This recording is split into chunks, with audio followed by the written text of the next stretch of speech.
শাসন জিপির উপপ্রধান জিয়াউলবাবু আছেন এবং এখানকার যে সমস্ত এই জিপির পঞ্চায়েত মেম্বার থেকে শুরু করে অন্যান্য বিশিষ্ট ব্যক্তিবর্গ আছেন, সবাইকে ধন্যবাদ জানাই। আজকে আপনারা দেখছেন যে আমাদের পাড়া আমাদের সমাধান এবং দুয়ারে সরকার এই কর্মসূচির জন্য আমাদের সবাই আজকে এখানে উপস্থিত হয়েছি। আমি আমার নিজের ব্যক্তিগত অভিজ্ঞতা ধন্যবাদ।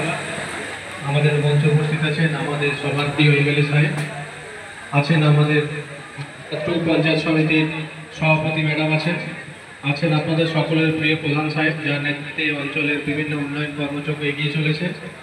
এরা আছেন আমাদের বারাসাত পঞ্চায়েত সমিতির পূর্ত পরিবহন হচ্ছে না, সেই জন্য আমি ধন্যবাদ জানাবো আমাদের মাননীয় মুখ্যমন্ত্রী, যার মস্তিষ্ক পরিচিত এই প্রোগ্রাম। এবং সর্বোপরি আমি ধন্যবাদ জানাবো এখানে যে পঞ্চায়েতের যারা আছেন, প্রধান সাহেবের নেতৃত্বে যারা উন্নয়নযোগ্য করে যাচ্ছেন এবং এমএলএ সাহেব আছেন, সভাপতি ম্যাডাম আছেন, তাদের নেতৃত্বে যে উন্নয়নযোগ্য চলছে, আপনারা তাতে সামিল হন, সকলে মিলেমিশে উন্নয়নযোগ্যে সামিল হয়ে এই উন্নয়নটাকে এগিয়ে নিয়ে যান এবং সকলে ভালো থাকুন, সুস্থ থাকুন, এই বলে আমার ছোট বক্তব্য শেষ করছি। পর্যন্ত কোন রাজনৈতিক দল এই ধরনের একটা যুগান্তকারী একটা ঐতিহাসিক সিদ্ধান্ত নিতে পারেননি।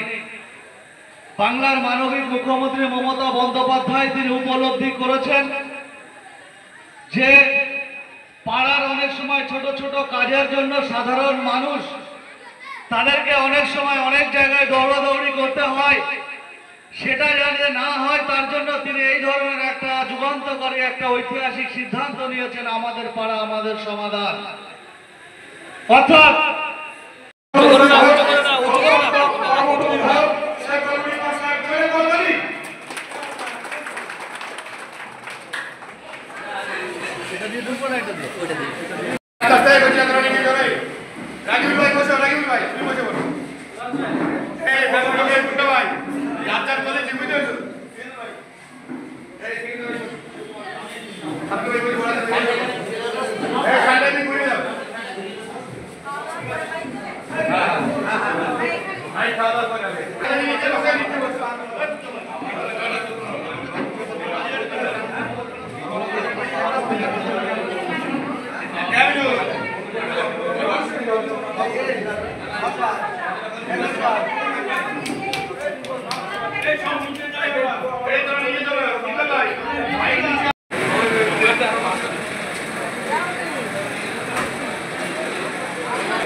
আমাদের পাশে মাননীয় এমএলএ স্যার রয়েছেন, তিনি প্রত্যেকটা জায়গায় যাচ্ছেন, আমি তো যাচ্ছি, আমাদের সভাপতি ম্যাডাম যাচ্ছেন, তো আমরা সব জায়গায় সমান ওয়েটেজ দিচ্ছি, সব জায়গাকে আমরা সমান গুরুত্ব দিচ্ছি। তার কারণ আমাদের ব্লকের প্রত্যেকটা মানুষ আমাদের কাছে সমান, তাদের জন্য যে কাজগুলো আমরা করছি আমাদের উপরে ন্যস্ত হয়েছে গভর্নমেন্টের তরফ থেকে, সেটা আমরা দায়িত্বের সঙ্গে পালন করছি এবং সব জায়গায় সমান ওয়েটেজ দিয়ে, তার ফলে সব জায়গাতেই ভালো হওয়াটা স্বাভাবিক।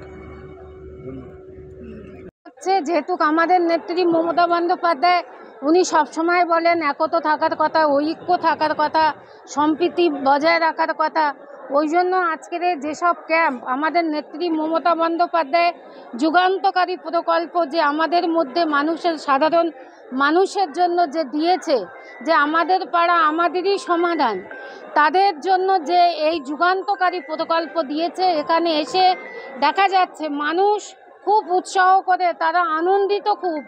তারা বলছে কি আমরা এতদিন 34 বছর যে সরকার সিপিএম ছিল, সিপিএম করতো, আজকের সেই সরকারের আমলে রাস্তা দিয়ে যদি কোনো মানুষ বাইক নিয়ে আগে যেত, তারপরে যারা হেঁটে যেত, সাইকেলওয়ালা যেত, তারা কিন্তু যেতে পারতো না, মুখে রুমাল বাঁধতে হতো, ধুলো উড়ে যেত।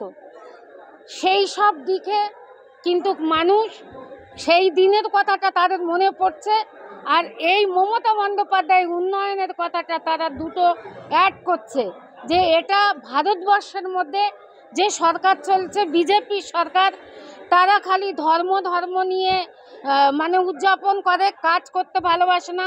34 বছর যে সিপিএম ছিল তারাও উন্নয়ন করতে ভালোবাসেনি।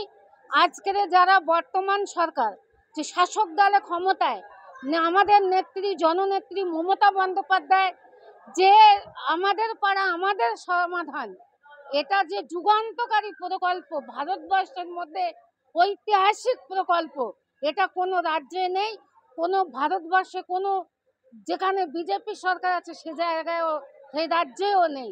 ওই জন্য আজকের এখানে এসে প্রত্যেকটা ক্যাম্পে আমার বারাসাত টু পঞ্চায়েত সমিতির মধ্যে আমি ওখানে যাচ্ছি, মানুষের সঙ্গে কথা বলছি, তারা বলছে তাদের কাছের কথা যে আমাদের এইটা 10 ঘর বাস করি, এখানে লাইটের দরকার, এটা রাস্তার দরকার, ছোট্ট ছোট্ট কাজ যেগুলো, এগুলো তাদের মুখ থেকে শুনছি যখন, তখন আমাদের গর্বে বুক ভরে যাচ্ছে যে এমন একটা রাজ্যে আমরা বাস করি যে রাজ্যের মুখ্যমন্ত্রী মানুষের কথা ভাবে, মানুষের জন্য ভাবে। কথায় আছে না, আমাদের দেশে হবে সে মেয়ে বড়, কথায় না বড় হয়ে কাজে বড় হবে। আমাদের নেত্রী চুপচাপ করে কাজ করতে ভালোবাসেন, বেশি কথা বলতে ভালোবাসেন না।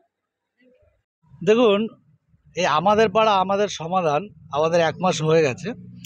এটা মমতা বন্দ্যোপাধ্যায়ের একটা ঐতিহাসিক, একটা যুগান্তকারী যে প্রকল্প, তার একটা সার্থকতা আমরা দেখেছি। প্রত্যেকটা ক্যাম্পে গিয়ে দেখেছি প্রচুর পরিমাণে সাধারণ মানুষ এসে সেখানে তাদের যে ছোট ছোট কাজগুলো ছিল সেই কাজগুলো তারা লিপিবদ্ধ করেছেন। ভারতবর্ষের মাটিতে আজ পর্যন্ত কোনো রাজনৈতিক দল এই ধরনের যুগান্তকারী একটা ঐতিহাসিক সিদ্ধান্ত, যেখানে পাড়ায় বসে সাধারণ মানুষ তারা ঠিক করবেন যে কোন কাজটা তারা করবেন, তাদের মতামতের ভিত্তিতেই হবে, এই ধরনের যুগান্তকারী ঐতিহাসিক সিদ্ধান্ত আর কোনোদিনও হয়নি। তো সেই জায়গায় দাঁড়িয়ে সাধারণ মানুষ আজকে অনেক আনন্দিত, এবং আমরা আশা করি আগামী দিনে বাংলার মানবিক মুখ্যমন্ত্রী মমতা বন্দ্যোপাধ্যায় বাংলার সাধারণ মানুষের পাশে ছিল, আছেন এবং থাকবেন। তার আর একটা উদাহরণ এই আমাদের পাড়া আমাদের সমাজ। আমি একটা প্রশ্নে যাব, সেটা হচ্ছে প্রত্যেকটা পঞ্চায়েতেই ভালো সবই কাজ হয়েছে, ঠিক আছে, সবই 9-10 পাওয়ার উপযোগ্য আছে। কাজ প্রত্যেকটা পঞ্চায়েতে হচ্ছে। এখানে আমার বিডিও সাহেব আছেন, আপনারা জানেন দক্ষতার সাথে যেভাবে কাজ করছেন। তো সেখানে আমাকে ভাবতে হবে, এই কোশ্চেন আনসারটা দিতে গেলে আমাকে ভাবতে হবে। এটা 24 লাখ, 24 লক্ষ টাকা। হ্যাঁ। এটা কি আপনার? না, এটা আমার এমএলএ, এটা পঞ্চায়েত সমিতি থেকে হয়েছে।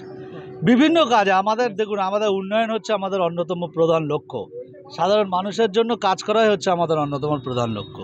তাই জন্য আমরা খেলা থেকে শুরু করে মানুষের যে কোনো কাজে, আপনাদের আমি আবার বলি, আপনারা দেখেছেন যে আগে মানুষ সরকারের দুয়ারে দুয়ারে ঘুরতো, কিন্তু বাংলার মানবিক মুখ্যমন্ত্রী মমতা বন্দ্যোপাধ্যায় তিনি কিন্তু সরকার মানুষের দুয়ারে গিয়েছে, সেটা একটা বাস্তবে রূপায়িত করে দেখিয়েছে।